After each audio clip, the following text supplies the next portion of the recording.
Ladies and gentlemen, my name's Stryftek, and I'm here to ask and answer one simple question.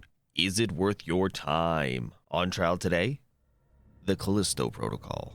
Released in December of 2022, this is a third-person sci-fi survival horror. It's the first game released by Striking Distance Studios. This studio was founded by co-creator of Dead Space, Glenn Schofield, and is chock full of other Dead Space veterans from Vicious Games. So when gameplay footage of this game finally dropped, we all thought it was the revival of the Dead Space series. A series that went a little bit off the rails and was ultimately cancelled by EA for not performing as well as they would have liked. Well, I'm here to tell you that this is not the Dead Space you're looking for. But does that make Callisto Protocol a bad game? Or were our expectations too grand and our minds set on that Dead Space game? Let's dive in and take a look.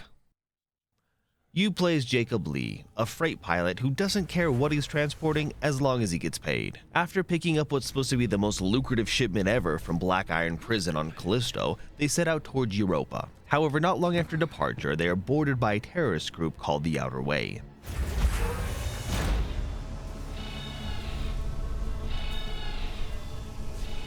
Max, we got trouble. What's up? We've been boarded. Oh shit. The Outer Way? Yeah, I'm guessing. Everything goes horribly wrong and they end up crash landing back on Callisto. Watch out! Hold on! Brace for impact!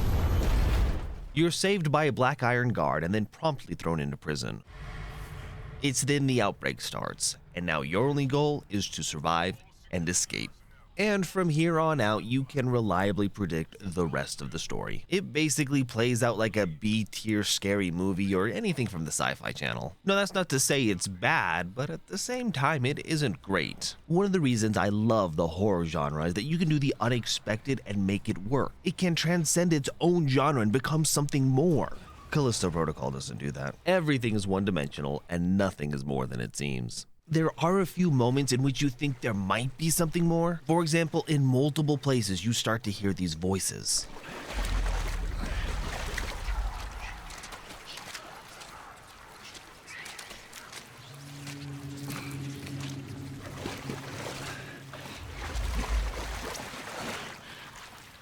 And it hardly gets talked about and nothing ever comes of it. Now, I'm not saying that was the story thread to follow, but it would have at least given a little more depth than what we had. There was also an opportunity to give some depth and some world building with the audio logs you find all over the place. Instead, we're left with this useless drabble. What'd you do? I don't know. My clearance should work, but I'm locked out of system. Stand down. No, wait! I'm the ship commander! Lethal force has been authorized. Override! We're guards! Override! Now, while you might think, oh, they're world building, letting you know what's happening, that the droids are killing everyone, which would be cool if we didn't already know that. This is probably about 5 or 6 hours in, and we saw this happening firsthand all over the place within the first 30 minutes of the game. Maybe if this audio log was before all of that, it would have been more impactful, but at this point, it's just useless. It feels like they played it too safe when they had some great opportunities to really embrace what the horror genre can let you do. So it's not a bad story, it's just disappointing. Callisto Protocol takes a different approach to third-person action gameplay by removing some of the action. Typically in a game like this, you'd have a dodge or a block button you'd use to avoid attacks. Then when timed correctly, you usually get some sort of bonus. Striking Distance Studios decided that dodging and blocking should be basically automatic. So to perform these actions, all you do is hold a directional button before you're hit, anytime before you're hit, and you will perform the action. So as long as I'm holding right before the enemy attacks me, I dodge right. Now after a successful dodge, I do need to hold the opposite direction, so left, and I dodge again. Same with block, you just hold backwards. Now all of this looks great, and when you start swinging your weapon, it looks even better. But this beauty is only skin deep because behind the controller, you're dying inside. This system robs the player of the vast majority of the fun you could have in combat. It turns it from a video game into a cinematic experience. And now you're no longer playing a game, you're directing an actor in this movie and watching it play out. I desperately hoped that the combat system would evolve in some way. I spent all the Callisto credits I earned on combat upgrades praying for a change. One never came. And there were so many ways they could have kept this dodge system but made everything else more engaging. They could have rewarded rewarded you for dodging the correct direction based on the enemy's attack. Or as you were passively dodging around, they could have given you a way to focus on where you wanted to hit the monster. Maybe it has some weakness and you need to aim high or take them out from below. Maybe give us some combos so we can alternate between light and heavy attacks. Or an upgrade that lets you cancel an attack and dodge instead. Just anything that would give the combat a little bit more depth and fun. In their quest for a cinematic experience, they even removed any indicators to who you were targeting. So as you stood there with 4 guys ahead of you and you really wanted to attack that one on the left, you aren't really sure you're targeting him until you swing and find out, oh, you're not. So I gave up on the melee combat and I switched gears and started focusing on the guns, which actually weren't that bad. Most of the upgrades you got were just damage or stability related, but top level upgrades would give you an alternate fire, which was actually pretty cool for most guns. But remember, this is a survival horror game, and one of the ways they make things scary is to limit the amount of items you get. So try as I might, there was no escaping the melee combat, and it gets worse. The second you have 2 or more enemies coming at you, the entire melee combat system falls apart. If you're attacked from behind but holding the dodge button, it doesn't count. So an attack you saw coming that you could have dodged with a tap of a button is now undodgeable and you have to take the hit. So instead you try to run away and sort of funnel them into a straight line and come at you one at a time, which sort of works, but they don't like to wait their turns. Now I'm not saying they should, but what happens is that in the middle of combat with one, another will come by and hit you. Again, this wouldn't be a problem in a normal game because you would just hit dodge and dodge out of there. But here, every attack is locked into an animation that you cannot break. So again, you take the hit. And then it gets a little funny. They have these guys that sort of spit at you from afar.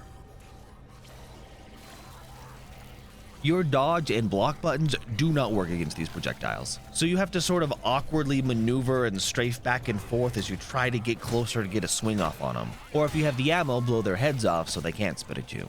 It's just so mind-bogglingly awful. Even the cool things they ruin. The only combo that you get is the opportunity to do a quick shot from your gun for some extra damage at the end of your strikes. And that was pretty cool, I liked it. Now this isn't an aimed shot, this is an auto-targeted shot and you just pull the trigger and it hits. Well, then the enemies started to evolve, and after you gave them a handful of hits, tentacles would pop out. This is telling you they're about to evolve into something bigger and nastier, and the way you stop this is you shoot those tentacles. Well, guess what this combo doesn't auto-target for you? Yep. So I had to purposely stop my combo early to make sure I could pull out my gun and aim for myself to hit the tentacles. They do give you an upgrade that gives this auto-target a chance to target the right thing, but that's one of the final upgrades of the game. So for a good 2/3 of the game, this cool feature was more of a deterrent than something that was useful.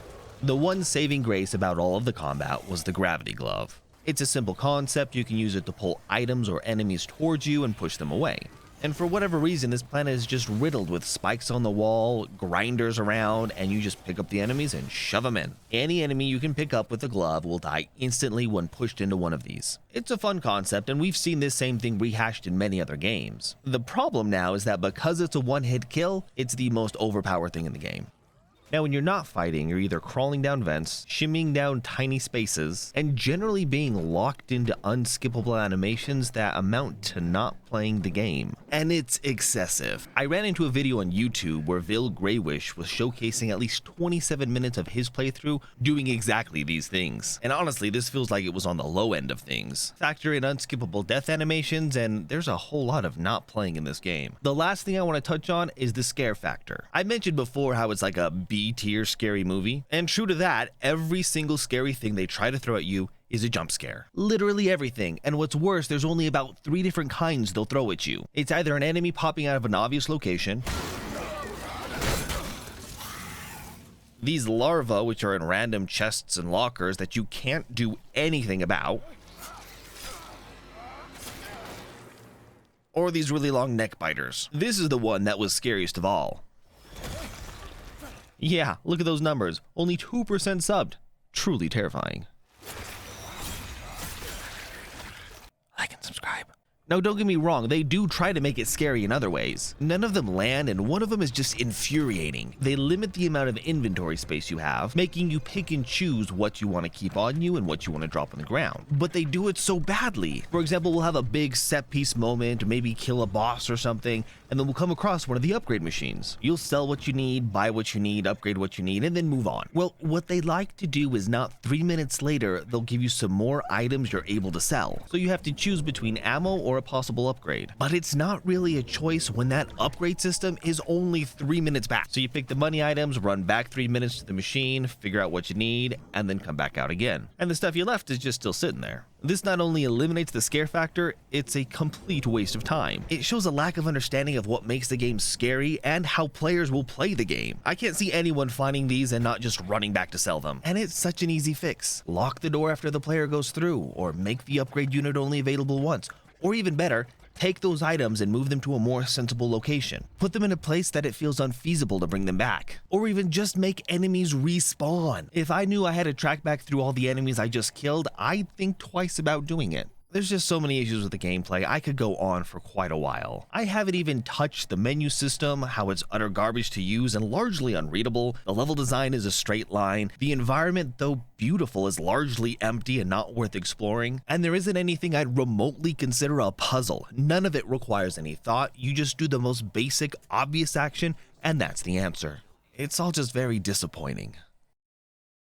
The one redeeming quality that Callisto Protocol has is how absolutely gorgeous this game is, if your system can handle it. Setting aside the rocky PC launch and some of the console issues, enough patches have gone through at this point that things are mostly settled down, and it's hard to deny how beautiful this game looks. I found myself not using the sprint button just so I could walk around and enjoy the graphics. I was also lucky enough to have an OLED HDR screen, and that really helped sell this experience. So if you have something capable of HDR, you should definitely try it. My rig was able to put everything at ultra, but it is a little bit of a beast. It has a 3090 and an i9 10850K, whereas my other rig is a 1080 Ti with an i7 4770K, so a much older rig. And while it is playable, it doesn't look great, and the frame rate really struggled. And since the graphics are the only redeeming factor of this game, you really want to be able to play it on something with all the bells and whistles. Now, I did pull out the Steam Deck just for grins and giggles, and it did a great job streaming the gameplay from my main machine, but obviously it wasn't going to be able to run the game. I have heard good things about the PS5 and the Xbox versions. Digital Foundry always has great videos if you want more details on that.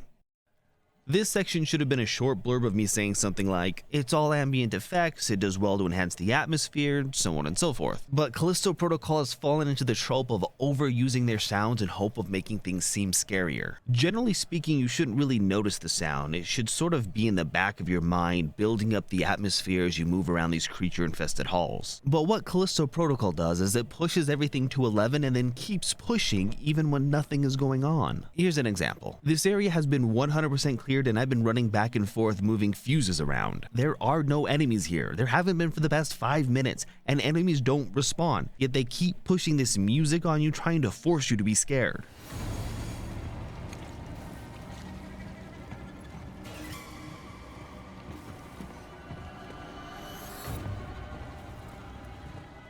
And it happens all over the place. It's like they were afraid to leave you in silence, so they leave you in this tension-building ambience instead. But this ends up having the opposite effect. You get used to it, and it's no longer the scary tension-building music it used to be. This should be slowly snuck in as you get closer to an encounter or a new area, and then slowly wound down as it ends, ultimately just leaving you in silence with the sound of the prison in the background. You shouldn't ever really realize that music is playing, and the second you do notice it, its effects vanish. So, is it worth your time? I've been pretty critical of this game. That's because me and many others believed this was going to be so much more. You were the chosen one! It was said that you would destroy this Sith, not join them! Bring balance to the Force, not leave it in darkness!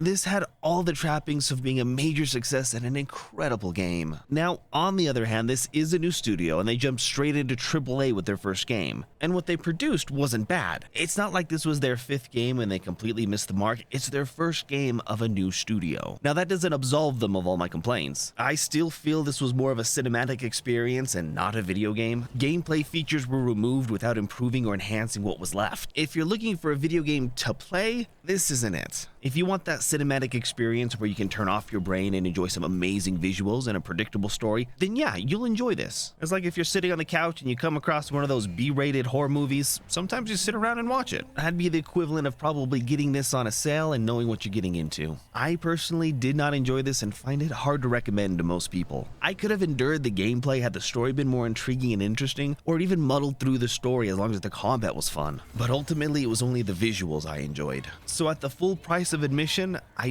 do not think this is worth your time. Wait for a sale, pick it up, enjoy it then. My name's Stryftek and thank you for watching. If you enjoyed this video, by all means, like, comment, subscribe, and I'll see you next time on Is It Worth Your Time?